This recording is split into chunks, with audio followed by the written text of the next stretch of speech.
आखिरकार मिल ही गया मौलाना तौसीफ रजा का कातिल। ये दरिंदा बड़ी बेशर्मी के साथ बोला, हाँ मैंने ही मौलाना को ट्रेन से धक्का दिया। अब बस मौत का बदला मौत, यानी कि इस कातिल को होगी फांसी की सजा और इसकी 7 पीढ़ियां कांप उठेंगी। और जब इसके साथी पकड़े जाएंगे उनका वो हाल होगा जो उन्होंने कभी अपने ख्वाबों में भी सोचा नहीं था। आदाब, नमस्कार, Sat Shri Akal, peace to be with you दोस्तों। मेरा नाम है जुनैद भाटी और आप देख रहे हैं द न्यूज़ पेपर। मौलाना तौसीफ रजा तो याद ही है ना आपको? जी हाँ, वही मौलाना तौसीफ रजा जिन्हें चलती ट्रेन में से धक्का देकर मौत के घाट उतार दिया गया था। इस पर पुलिस ने भी शुरुआत में कहा था कि मौलाना तौसीफ रजा गलती से ट्रेन से गिर गए। इस मामले को महज एक हादसा बताकर रफा दफा करने की पुलिस ने कोशिश तो की थी, लेकिन मौलाना तौसीफ रजा की पत्नी ने जब मौलाना तौसीफ रजा का वॉइस नोट सुनाया तो इस वॉइस नोट ने इस पूरे मामले में एक ट्विस्ट ला दिया।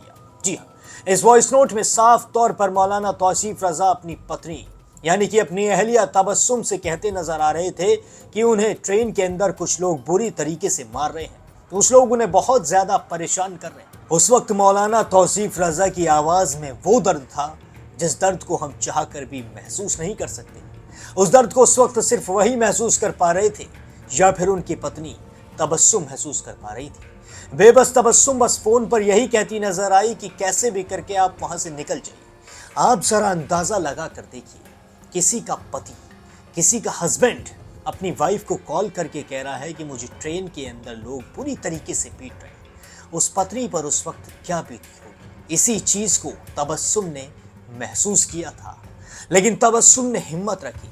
उसके बाद भी अपने पति मौलाना तौसीफ रजा से बार बार कहा, उन्हें वीडियो कॉल की। वीडियो कॉल पर भी मौलाना तौसीफ रजा को कुछ लोग बुरी तरीके से पीटते नजर आ रहे थे। तबस्सुम ने बहुत ज्यादा चिल्ला चिल्ला कर कहा कि मेरे हस्बैंड को छोड़ दो, इन्हें माफ कर दो, अगर इनसे कोई गलती हुई है तो ये गलती दोबारा नहीं दोहराएंगे।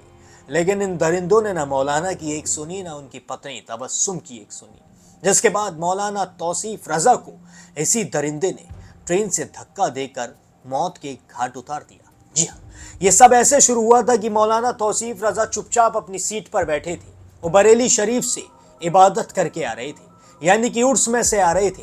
उन्हें लगा था कि वो जल्द अपने घर पहुंच जाएंगे, लेकिन मौलाना तौसीफ रजा को या उनके परिवार को यह अंदाजा तक नहीं था कि उनका यही सफर उनका आखिरी सफर बन जाएगा। अचानक से एक शख्स अपनी सीट से खड़ा होता है।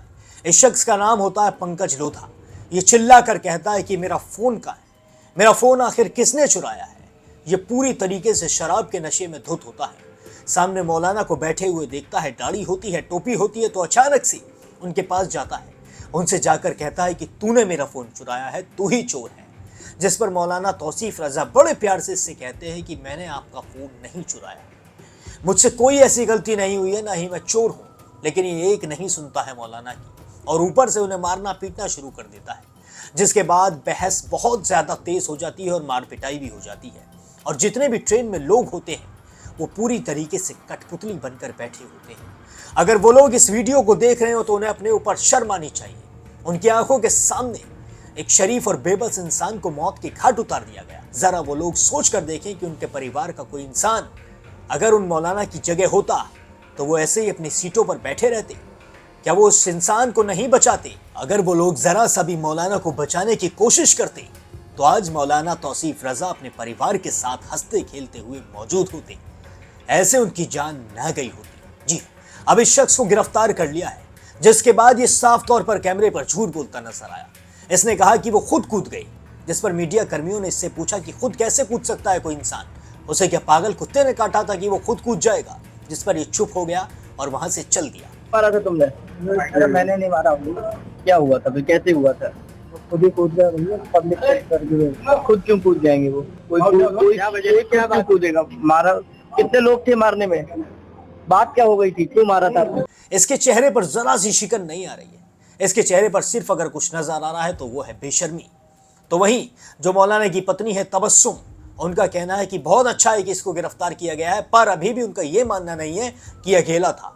उनका मानना है कि इसके साथ और भी लोग मौजूद थे। यह अकेला इतने बड़े कांड को अंजाम नहीं दे सकता है। आप सुनिए कि तबस्सुम का इस पूरे मामले पर क्या कहना है। इसलिए मुझे खुशी है, लेकिन मैं पूरी तरह से संतुष्ट नहीं हूँ, क्योंकि एक आदमी मिलकर इतना कुछ अकेले में कर सके ऐसा पॉसिबल ही नहीं है। तो आपको लगता है कि और भी आरोपी थे इसमें? जी हाँ, मुझे लगता नहीं, मुझे पूरा यकीन है कि और भी आरोपी थे इनमें।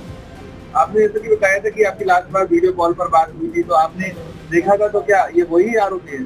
देखिए, मैंने उस टाइम किसी का फेस नहीं देखा था, मेरे हस्बैंड के साथ जबरदस्ती हो रही थी, मैंने ये देखा था।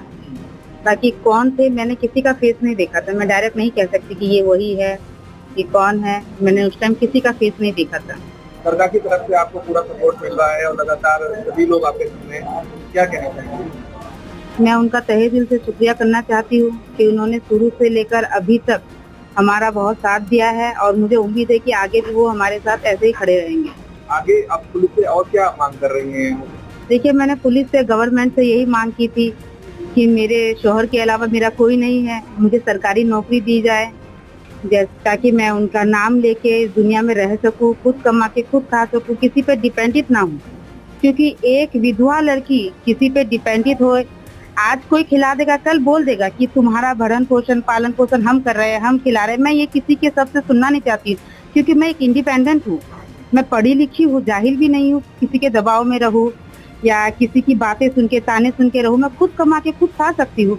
तो मैं सरकार से यही मांग मैंने शुरू में भी की थी, अभी भी कर रही कि मुझे सरकारी नौकरी दी जाए। और मैंने इतना तो अपने दिल में सोच लिया है कि मैं अपने शौहर के अलावा किसी और के बारे में सोच भी नहीं सकती हूँ। भले ही मेरे शौहर ने इस दुनिया में मुझे छोड़ दिया हो, आखिरत में कयामत में तो मेरे साथ रहेंगे। तो मैं जब तक कयामत ना आए या फिर जब तक मुझे मौत ना आए, मैं उन्हीं का नाम लेके रहूंगी, उन्हीं के सहारे जीऊंगी। उनके जो कार्रवाई हुई है, क्या कहेंगे? कार्रवाई से संतुष्ट है आप? देखिए, कार्रवाई से संतुष्ट तो हूँ, क्योंकि उन्होंने कातिल को पकड़ा है।